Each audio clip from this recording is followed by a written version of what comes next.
ఎట్లుంది అన్న నెల రోజుల కాంగ్రెస్ పాలన ఎట్లుంది? నెల రోజుల అంటే ప్రభుత్వం ఇప్పుడే వచ్చింది కదా, ఎట్లుంది గురించి తర్వాత మాట్లాడదాం పాలన. ఎందుకంటే 6 గ్యారంటీలు అని చెప్పి పోతా ఉన్నారు. 6 గ్యారంటీల పథకంలో పార్టీ ప్రభుత్వం ముందుకు పోతుంది. అది ఇంకా అప్లికేషన్ తీసుకునే దిశలోనే ఉంది కదా. అప్లికేషన్ అయిపోయినాక దాని గురించి మాట్లాడచ్చు. ఎట్లా ఇప్పుడు దళిత బంధు బీసీ బంధు, కళ్యాణ గృహలక్ష్మి ఇవన్నీ తీసేస్తురంట. సో ఈ రోజే తెలిసింది అది. మా దృష్టికి రాలేదు. సో ఎట్లా చూడొచ్చు దాన్ని? ఇవ్వాలి, అది ఇవ్వకపోతే ఎట్లా ఇవ్వాలి. గత ప్రభుత్వం ఇచ్చిన పథకాలు ఏమైనా కానీ దాన్ని అమలు చేయాలి. దాన్ని తీసేసే పద్ధతి పెట్టుకోవద్దు. ఇప్పుడు 6 గ్యారంటీలు నెరవేరుస్తారంట రేవంత్ రెడ్డి గారు.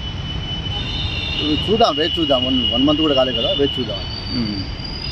సో ఎమ్మెల్సీ ఎలక్షన్స్లో రెండు సీట్లు ఉన్నాయి. మరి ఎవరు వచ్చే అవకాశాలు ఉన్నాయి? ఇప్పుడు రాబోయే 2 ఎమ్మెల్సీ ఎన్నికల్లో ముఖ్యంగా మేము చెప్పేది ఏంటంటే బీసీ సామాజిక వర్గానికి సంబంధించిన వ్యక్తులకు ఇవ్వాలి.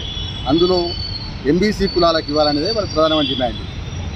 కాంగ్రెస్ పార్టీ ఇచ్చినటువంటి కామారెడ్డి డిక్లరేషన్ కానీ వారి డిక్లరేషన్లో 34 సీట్లు ఇస్తారని ప్రకటించారు.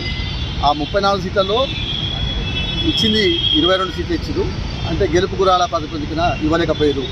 కాబట్టి ఇప్పుడు గెలుపు గురాలు, సమర్థత, క్యాస్ట్ ఈక్వేషన్స్ ఏవి పనిచేయవు.